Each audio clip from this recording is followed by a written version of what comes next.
स्वागत है आपका स्टोरी हैक्स में, जहां कहानियां सिर्फ सुनाई नहीं जाती, महसूस की जाती है।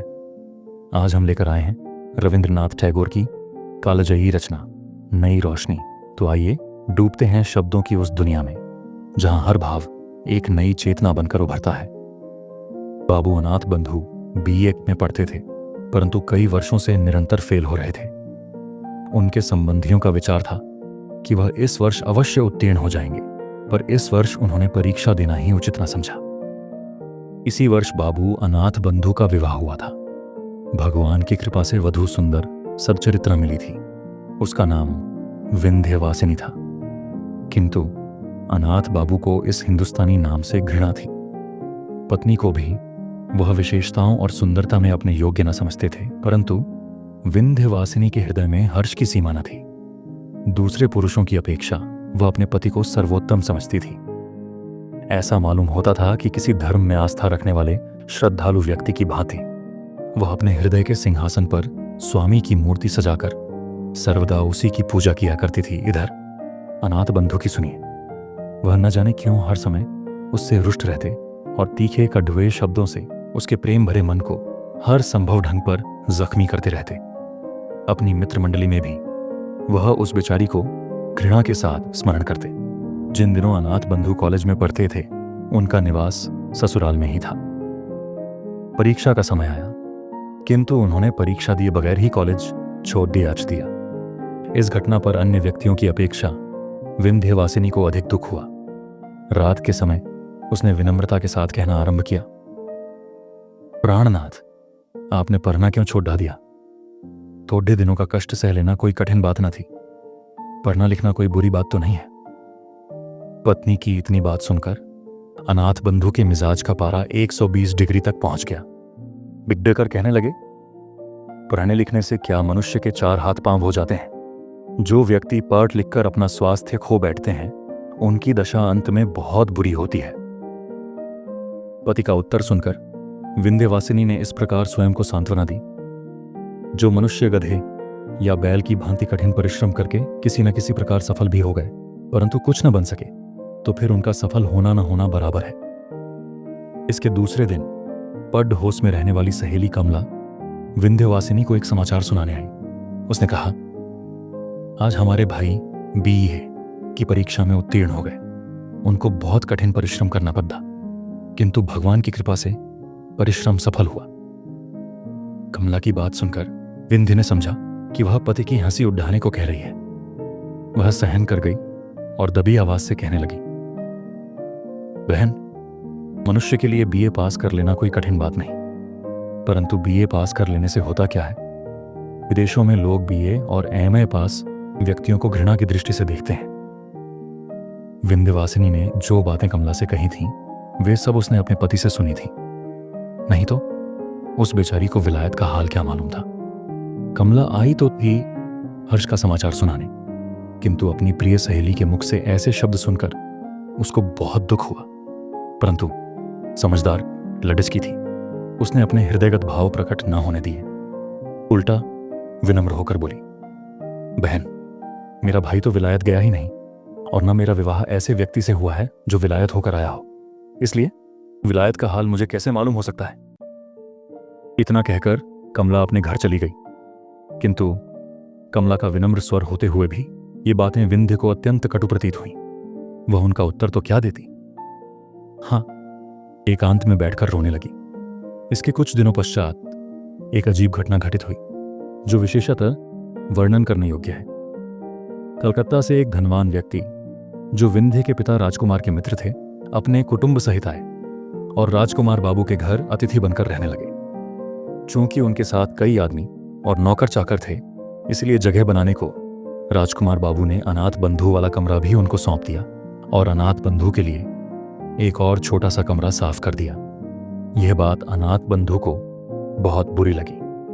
तीव्र क्रोध की दशा में वह विंध्यवासिनी के पास गए और ससुराल की बुराई करने लगे। साथ ही साथ उस निरपराधिनी को 2-4 बातें सुनाई। विंध्य बहुत व्याकुल और चिंतित हुई, किंतु वह मूर्ख न थी। उसके लिए अपने पिता को दोषी ठहराना योग्य न था, किंतु पति को कह सुनकर ठंडा किया। इसके बाद एक दिन अवसर पाकर उसने पति से कहा, अब यहां रहना ठीक नहीं, आप मुझे अपने घर ले चलिए, इस स्थान पर रहने में सम्मान नहीं है। अनाथ बंधु परले सिरे के घमंडी व्यक्ति थे, उनमें दूरदर्शिता की भावना बहुत कम थी। अपने घर पर कष्ट से रहने की अपेक्षा उन्होंने ससुराल का अपमान सहना अच्छा समझा, इसलिए आनाकानी करने लगे। किंतु विंध्यवासिनी ने न माना और कहने लगी, यदि आप जाना नहीं चाहते तो मुझे अकेली भेज दीजिए, कम से कम मैं ऐसा अपमान सहन नहीं कर सकती। इस पर अनाथ बंधु विवश होकर घर जाने को तैयार हो गए। चलते समय माता पिता ने विंध्य से कुछ दिनों और रहने के लिए कहा, किंतु विंध्य ने कुछ उत्तर न दिया। यह देखकर माता पिता के हृदय में शंका हुई। उन्होंने कहा, बेटी विंध्य, यदि हमसे कोई ऐसी वैसी बात हुई हो तो उसे भुला देना। बेटी ने नम्रतापूर्वक पिता के मुंह की ओर देखा, फिर कहने लगी, पिताजी, हम आपके ऋण से कभी उड़न नहीं हो सकते। हमारे दिन सुख से बीते। और कहते कहते विंध्य का गला भर आया, आंखों से आंसू बहने लगे।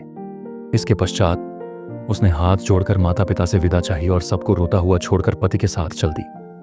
कलकत्ता के धनवान और ग्रामीण जमींदारों में बहुत बड़ा अंतर है। जो व्यक्ति सर्वदा नगर में रहा हो उसे गांव में रहना अच्छा नहीं लगता, किंतु विंध्य ने पहली बार नगर से बाहर कदम रखने पर भी किसी प्रकार का कष्ट प्रकट न किया, बल्कि ससुराल में हर प्रकार से प्रसन्न रहने लगी। इतना ही नहीं, उसने अपनी नारी सुलभ चतुरता से बहुत शीघ्र अपनी सास का मन मोह लिया। ग्रामीण स्त्रियां उसके गुणों को देखकर प्रसन्न होती थीं, परंतु सब कुछ होते हुए भी विंध्य प्रसन्न न थी। अनाथ बंधु के 3 भाई और थे, 2 छोटे, 1 बड़ा। बड़े भाई प्रदेश में 50 रुपए के नौकर थे, इससे अनाथ बंधु के घर बार का खर्च चलता था। छोटे भाई अभी स्कूल में पढ़ते थे। बड़े भाई की पत्नी श्यामा को इस बात का घमंड था कि उसके पति की कमाई से सबको रोटी मिलती है, इसलिए वह घर के कामकाज को हाथ तक न लगाती थी। इसके कुछ दिनों पश्चात बड़े भाई छुट्टी लेकर घर आए। रात को श्यामा ने पति से भाई और भौजाई की शिकायत की। पहले तो पति ने उसकी बातों को हंसी में उड़ा दिया, परंतु जब उसने कई बार कहा तो उन्होंने अनाथ बंधु को बुलाया और कहने लगे, भाई, 50 रुपए में हम सबका गृहस्थ नहीं चल सकता, अब तुमको भी नौकरी की चिंता करनी चाहिए। यह शब्द उन्होंने बड़े प्यार से कहे थे, परंतु अनाथ बंधु बिगड़ कर बोले, भाई साहब, 2 मुट्ठी भर अन्न के लिए आप इतने रुष्ट होते हैं। नौकरी तलाश करना कोई बड़ी बात नहीं, किंतु हमसे किसी की गुलामी नहीं हो सकती।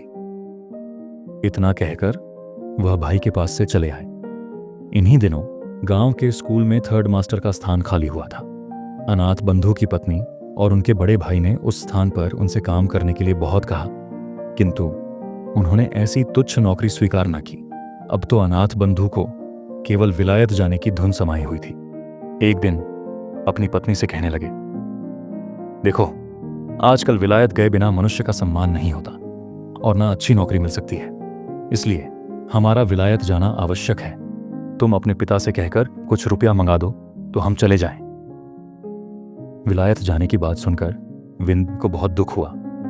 पिता के घर से रुपया मंगाने की बात से बेचारी की जान ही निकल गई। दुर्गा पूजा के दिन समीप आए तो विंध्य के पिता ने बेटी और दामाद को बुलाने के लिए आदमी भेजा।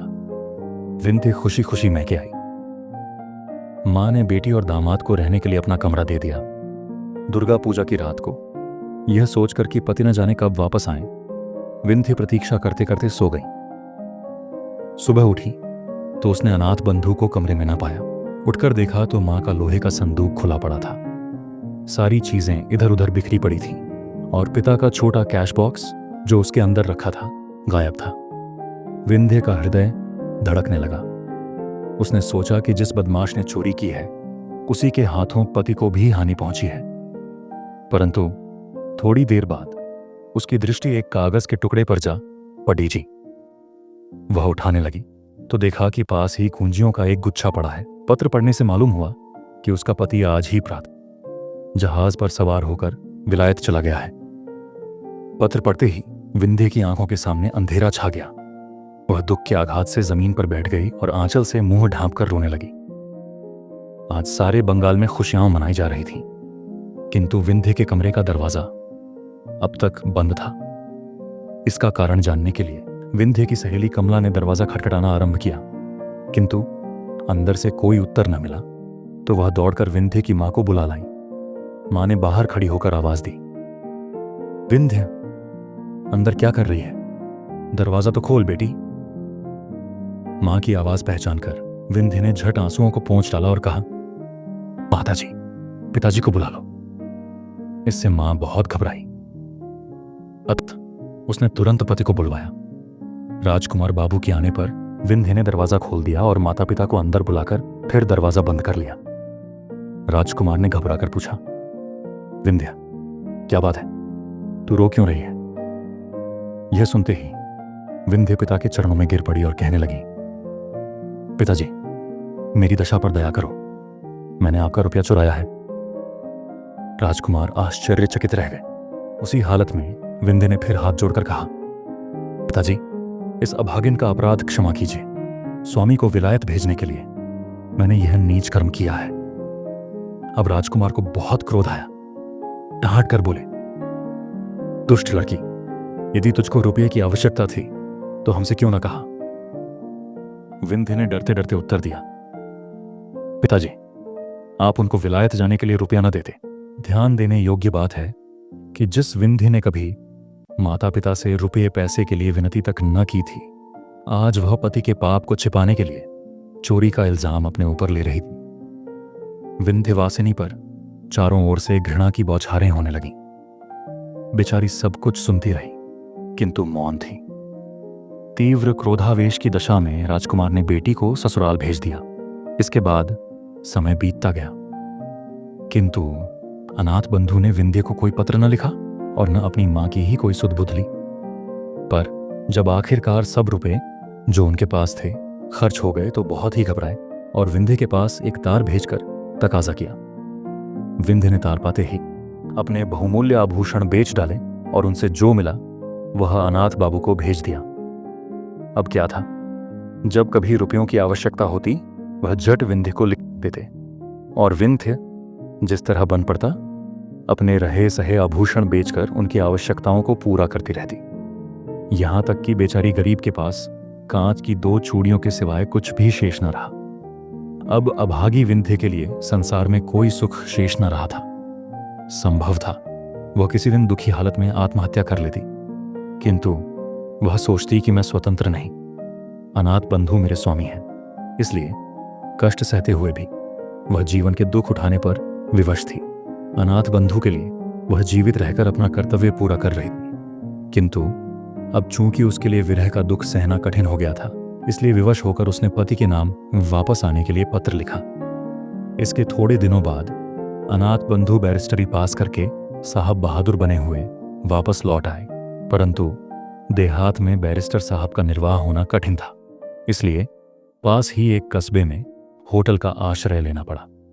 विलायत में रहकर अनाथ बंधु के रहन सहन में बहुत अंतर आ गया था।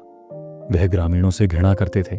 उनके खान पान और रहन सहन के तरीकों से यह भी मालूम न होता था कि वह अंग्रेज हैं या हिंदुस्तानी। विंध्य यह सुनकर बहुत प्रसन्न हुई कि स्वामी बैरिस्टर होकर आए हैं, किंतु मां उसकी बिगड़ी हुई आदतों को देखकर बहुत व्याकुल हुई। अंत में उसने भी यह सोचकर दिल को समझा लिया कि आजकल का जमाना ही ऐसा है, इसमें अनाथ बंधु का क्या दोष। इसके कुछ समय पश्चात एक बहुत ही दर्द से भरी घटना घटित हुई। बाबू राजकुमार अपने कुटुंब सहित नाव पर सवार होकर कहीं जा रहे थे कि सहसा नौका जहाज से टकराकर गंगा में डूब गई। राजकुमार तो किसी प्रकार बच गए, किंतु उनकी पत्नी और पुत्र का कहीं पता न लगा। अब उनके कुटुंब में विंध्य के सिवाय कोई दूसरा शेष न रहा था। इस दुर्घटना के पश्चात एक दिन राजकुमार बाबू विकल अवस्था में अनाथ बंधु से मिलने आए। दोनों में कुछ देर तक बातचीत होती रही। अंत में राजकुमार ने कहा, जो कुछ होना था सो तो हुआ, अब प्रायश्चित करके अपनी जाति में सम्मिलित हो जाना चाहिए, क्योंकि तुम्हारे सिवाय अब दुनिया में हमारा कोई नहीं। बेटा या दामाद जो कुछ भी हो, अब तुम हो। अनाथ बंधु ने प्रायश्चित करना स्वीकार कर लिया।